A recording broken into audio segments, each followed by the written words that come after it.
আমার ডেইলি ব্লগে আপনাদের স্বাগত জানাই। আজকে ব্লগটা এখান থেকে শুরু করলাম। আমি এখন ঠাকুর পুজো দিতে উঠেছি, তাই আপনাদের সঙ্গে একটু শেয়ার করব। গাছের ফল পেকেছে তাই, সবাই সাথে থাকবেন। এই যে গাইস, গাছের ফল পেকেছে, স্ট্রবেরি লাগিয়েছিলাম তাই ঠাকুরকে দেব, তাই আপনাদের সঙ্গে শেয়ার করব।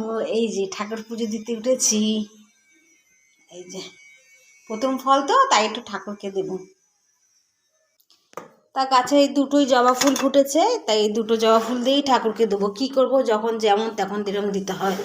এই যে আমার মায়ের পায়ের তলায় দিচ্ছি, এই যে জয় মা জয় মা জয় মা।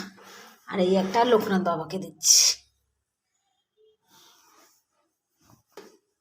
তো গাইস, গাছে তুলসী পাতা তুলিনি, তাই তুলসী পাতা আনতে যাচ্ছি। চলুন আপনাকে সঙ্গে শেয়ার করি।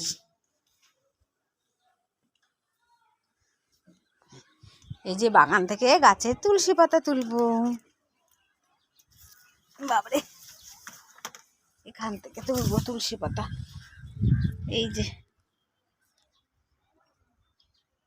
তুলসী পাতা হয়ে গেছে। দেখুন গাইস, এই গোলাপটা আমার অসাম অসাম, পুরো চেরি কালার, বিশাল বড়। আপনারা কাছে থেকে না হলে বুঝতে পারবেন না। তা কি করব, তুলসী পাতা দিয়েই দিই, ফুল তো নেই, তুলসী পাতাতেই ভগবান সন্তুষ্ট।